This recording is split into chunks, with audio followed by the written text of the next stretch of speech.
تو اس وقت جو سب سے اہم چیز ہے وہ ہے معاہدہ سندھ طاس۔ ماؤنٹ کیلاش سے اس دریا کا آغاز ہوگا۔ بھارت جو پانی کا پاکستان کے اوپر بار بار روک ڈالتا تھا وہ ہمیشہ کے لیے بند ہو جائے گا۔ سیاسی میدان کی ہر بڑی خبر سے آگاہ رہنے کے لیے ہمارے چینل آزاد سیاست کو سبسکرائب کریں اور بیل آئیکن کو پریس کریں۔ السلام علیکم بھائیوں بہنوں، میں ہوں ڈاکٹر فرحان ویرک اور آپ دیکھ رہے ہیں دا بریفنگ روم۔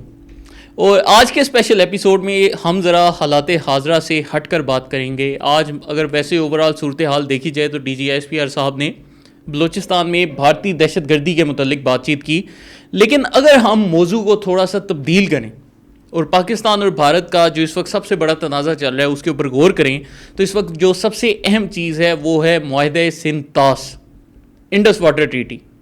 کہ 1960 میں ہونے والے اس معاہدے میں 3 جو دریا تھے وہ بھارت کے پاس گئے تھے اور 3 جو دریا تھے وہ پاکستان کے پاس آئے تھے۔ اور اب حالیہ کچھ عرصے میں بھارت نے باقاعدہ معاہدہ سندھ طاس کو کینسل کر دیا، اور آپ کی آنکھوں کے سامنے ہے کہ بھارت نے یہ جو خلاف ورزیاں ہیں یہ ابھی سے کرنی شروع نہیں کی، بلکہ اگر تاریخی اعتبار سے دیکھا جائے تو 1980 کی دہائی سے بھارت نے یہ کام کرنا شروع کر دیا تھا، اور وقتاً فوقتاً وہ معاہدہ سندھ طاس کی خلاف ورزی میں ڈیم بھی تعمیر کرتے رہے۔ لیکن اب جو یہ بھارت ساری حرکت کر رہا ہے اس میں ان کا بظاہر جو ایک مقصد نظر آ رہا ہے وہ یہ ہے، پاکستان آنے والے تینوں جو دریا ہیں، چاہے وہ دریائے چناب ہو، دریائے جہلم ہو یا دریائے سندھ ہو، وہ چاہتے ہیں کہ ہم ان تینوں دریاؤں کا رخ موڑ دیں، یہاں پر نئی کینالز کی تعمیر کریں۔ اور یہ جو اوورآل پروجیکٹ ہے، اگر آپ نے ہمارے پہلے کے شوز دیکھے ہوں تو ہم نے آپ کو بتایا تھا اگر اس کو بھارت پورا کرنے لگے تو اس میں کم از کم بھارت کو 10 سال کا عرصہ لگ سکتا ہے۔ اور وہ جو اکثر ان کے میڈیا اینکرز اور ٹی وی چینلز پر آ کر دھمکیاں دیتے ہیں لوگ، وہ دھمکیاں بھی یہی دیتے ہیں کہ پاکستان میں ہم پانی کا ایک قطرہ نہیں جانے دیں گے۔ تو اب بھائیوں بہنوں ایک بڑا سنجیدہ پروپوزل ہے جس کو میں پاکستانی قوم کے سامنے پیش کرنا چاہتا ہوں، اور میں نے اس سلسلے میں دیکھا ہے کہ ہمارے بہت سے چینی بھائی بھی اس پروپوزل کے اوپر غور و فکر کر رہے ہیں۔ آج کل میں چائنیز سوشل میڈیا کو کافی فالو کرتا ہوں تو وہاں پر بھی اس پروجیکٹ کا ذکر مل رہا ہے۔ یہ جو پروجیکٹ ہے اس کا نام ہے ہمالین واٹر کوریڈور، اور جس طرح پاکستان اور چائنا کے درمیان ایک اکنامک کوریڈور بنا تھا جس کو یہ سی پیک کا نام دیا جاتا ہے، اور چین نے باقاعدہ پاکستان میں شاہراہوں کو اپ گریڈ کروایا، کئی جگہوں پر نئی شاہراہیں بنی تاکہ چین کا جو ہے سمندری راستہ ایک نیا پیدا ہو سکے اور چین کے لیے جو اپنی ایکسپورٹ کرنا ہے وہ زیادہ آسان ہو جائے۔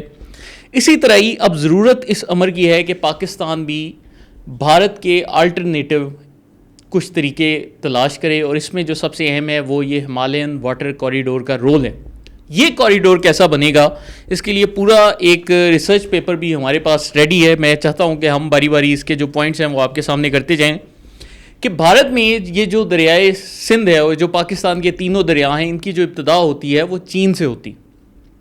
تو چین میں جو تبت کا علاقہ ہے وہاں سے یہ جو پانی ہے یہ مقبوضہ کشمیر میں لیہ لداخ والی جو سائڈ ہے وہاں پر جاتا ہے، اور وہاں سے پھر وہ پانی جو ہے پنجاب کے اندر داخل ہو جاتا ہے۔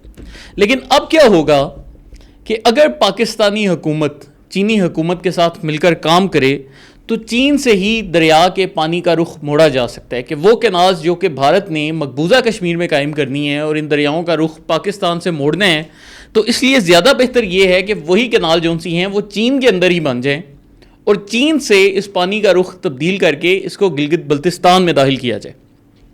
اب یہ ہوتا کیسے ہے کہ یہ جو ہمارے جتنے بھی دریا ہیں ان سب کا جو اوریجن ہے وہ ماؤنٹ کیلاش میں ہوتا ہے، جو کہ تبت میں موجود ہے، اور یہ جو ماؤنٹ کیلاش ہے یہاں سے ہی سارے ادھر کے جتنے بھی دریا ہیں وہ سارے یہاں سے بہنا شروع ہوتے ہیں۔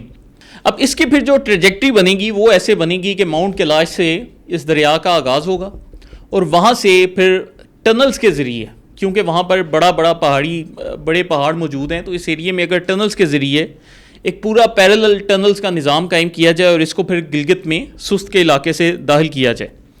اب یہ جو ٹنل بنتی ہے ٹوٹل ماؤنٹ کیلاش سے لے کر گلگت تک، جو کہ بالکل یہ مقبوضہ کشمیر کو بائی پاس کرے گی اور چین کے اندر سے ہی ہوتے یہ جو 6 کے 6 دریا ہیں، کیونکہ یہ اگر ایسی ایک ٹنل بنائی جاتی ہے تو اس میں جو بھارت میں بھی 3 دریا جاتے ہیں ان کا بھی پانی، اور پاکستان کے بھی جو تینوں دریا ہیں ان کا بھی پانی، وہ پھر سب کا پانی جو ہے اکٹھا ہو کر انہی ٹنل سے گزرے گا۔ تو یہ تقریباً 500 کلومیٹر کی یہ ٹنل بنے گی، اور اس میں جو پانی کا فلو ہوگا تقریباً 20,000 کیوسیک تک اس میں سے پانی جا سکتا ہے۔ اب یہ جو ٹنل ہے اس کی جب ہم نے چائنیز سوشل میڈیا کے اوپر دیکھا، وہاں پر جو لوگ پرپوز کر رہے ہیں، اس کی جو کاسٹ بنتی ہے وہ تقریباً 21 ارب ڈالر بنتی ہے، جو کہ بظاہر ایک بہت بڑی اماؤنٹ ہے. لیکن اگر چین پاکستان کا ساتھ دے اور یہ پروجیکٹ بنائے اور باقاعدہ اس میں شراکت دار بن جائے تو پھر یہ چین کے لیے یہ پروجیکٹ بنانا اتنی بڑی چیز نہیں. کیوں؟ ہم آپ کو اس کی بھی ایک وجہ بتاتے ہیں کہ چین آلریڈی جو ہے پاکستان میں سی پیک میں انویسٹ کر رہا ہے. چائنا کے پاکستان میں سٹیکس ہیں. مستقبل میں چائنا کا یہ جو one belt and one road initiative ہے اس میں بھی چائنا کا ایک جو میجر چنک آف اکانومی ہے وہ پاکستان کے راستے سے فلو کرے گا. تو چائنا کے پاس بہت زیادہ ریزنز ہیں اس کو بنانے کی، اور چائنا اس طرح کا ایک پروجیکٹ کر بھی چکا ہے. اس پروجیکٹ کا کیا نام ہے؟ South north water project. اور یہ جو واٹر پروجیکٹ تھا اس میں بنیادی طور پر ایشو کیا تھا کہ بیجنگ کے علاقے اور چین کے جو دیگر علاقے ہیں وہاں پر پانی کی کافی کمی ہو گئی تھی. تو پھر چین نے اپنا جو ایک صوبہ ہے چنگائی، اس کا نام ہے، چنگائی سے لے کر سیچوان تک یہ ٹنل بنائی تھی. اور اس میں جو کئی جگہوں پر یہ ٹنل زیر زمین جاتی ہے، کئی جگہوں پر یہ 3000 میٹر بلند پہاڑوں سے گزرتی ہے. اور یہ جو ٹنل ہے یہ 1500 کلومیٹر لمبی ہے، 1500 کلومیٹر. اور اس کے ذریعے انہوں نے باقاعدہ یہ پانی جو سے لینا شروع کیا. اور اس پورے پروجیکٹ پر چین کا 60 ارب ڈالر کا خرچہ آیا تھا. لیکن یہ پروجیکٹ شروع ہونے کے بعد سے چین کے ان علاقوں میں پانی کا مسئلہ حل ہو گیا، اور چین نے آلریڈی یہ 1500 کلومیٹر لمبی ٹنل بنا لی ہے. تو اگر یہ جو ٹنل 500 کلومیٹر کی ہے یہ بنانے کی کوشش کی جائے تو اتنا مسئلہ نہیں ہونا چاہیے، اس سے نسبتاً چھوٹے سائز کی ہے. پاکستان میں اگر یہ ٹنل بن گئی تو اس کا کیا فائدہ ہوگا؟ نمبر ایک یہ کہ بھارت جو پانی کا پاکستان کے اوپر بار بار روپ ڈالتا تھا وہ ہمیشہ کے لیے بند ہو جائے گا. چین کو اس کا اسٹریٹجک فائدہ ہوگا، کیونکہ پھر اس سے بھارت جو ہے چین کے آگے کمزور پڑ جائے گا. پاکستان کے جو 6 کے 6 دریا ہیں وہ پاکستان کو مل جائیں گے، جن کے اوپر بھارت نے اب اللیگلی قبضہ کیا ہوا ہے اور جان بوجھ کر ہم سے یہ معاہدے کروائے. پاکستان کو 100 سال کے لیے، جو اگلے 100 سال ہیں ان کے لیے پاکستان کی واٹر سیکیورٹی ہوگی. اور جو پنجاب، سندھ، بلوچستان، ہم اپنے سب علاقوں میں زراعت کر سکتے ہیں. تو یہ اوور آل جو یہ پروجیکٹ ہے یہ پاکستان کی تقدیر بدل سکتا ہے. اس کے مقابلے میں اگر ہم دیکھیں تو بھارت کے یہ جتنے بھی پلان ہیں اس خطے میں تباہی پھیلانے کے، افراتفری پھیلانے کے، وہ سارے کے سارے تباہ ہو جائیں گے. اور بھارت کی جو اپنی زراعت ہے اور جو سب کچھ ہے وہ سب ختم ہو جائے گی، جو یہ دھونس اور یہ زور زبردستی کے بدلے کرتے ہیں. اب دیکھیں یہ جو پروجیکٹ ہے اس کے اوپر ایک ہمارے بہت سے دوست یہ بھی بولیں گے کہ جی عالمی دنیا اس پر اعتراض کرے گی کہ چین یہ پروجیکٹ پاکستان میں سائٹ سے لے کر آ رہا ہے تو اس کے اوپر یہ کیسے ممکن ہوگا. تو دیکھیں بھارت نے جس طریقے سے انڈس واٹر ٹریٹی کو ختم کیا پوری دنیا نے دیکھا.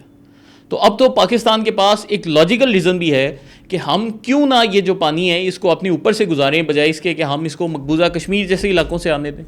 تو پاکستان کا تو جو حق ملتا ہے وہ پاکستان کو ملے گا، اور چین وہی کر رہا ہے جو بھارت پاکستان کے ساتھ کر رہا تھا.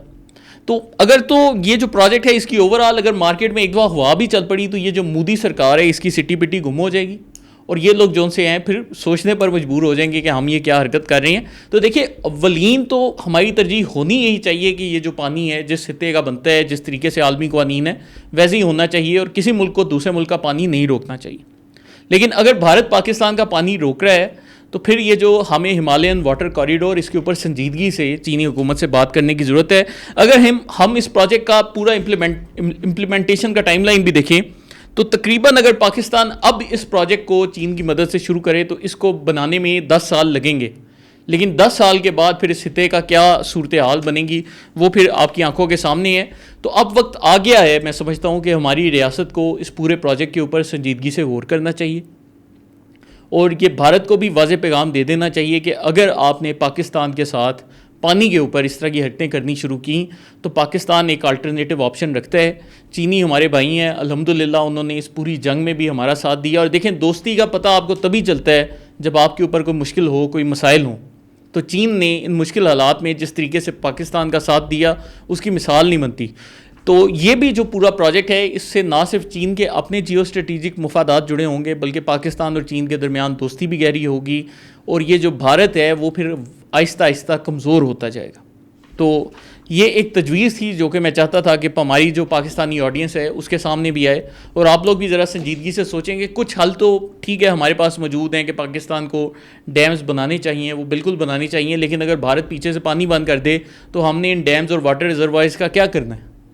تو یہاں پر طریقہ یہی ہے کہ اب پاکستان کو ایسے ایک لانگ ٹرم سسٹینیبل پروجیکٹ کے اوپر غور کرنا چاہیے جو کہ پاکستان کی صورتحال کو تبدیل کرے، ہمارے 6 کے 6 دریا ہمیں واپس ملیں اور بھارت یہ جو انڈس واٹر ٹریٹی کا فیصلہ ختم کر کے خود کو علاقے کا ڈان ثابت کر رہا ہے اس کو ہم واقعتاً بتائیں کہ ڈان کون ہے اور ان کی جو سی چیخیں نکلنی چاہیے جس طریقے سے یہ پاکستانیوں کا مذاق اڑا رہے ہیں۔ اس کے ساتھ ہی آج کے شو کا اختتام کرتے ہیں۔ آپ کی کوئی رائے ہو تو کمنٹس میں اپنی رائے کا اظہار لازمی کریں اور ہمارے آزاد سیاست کے چینل کو لائک، سبسکرائب اور شیئر کرتے جائیں۔ بہت شکریہ۔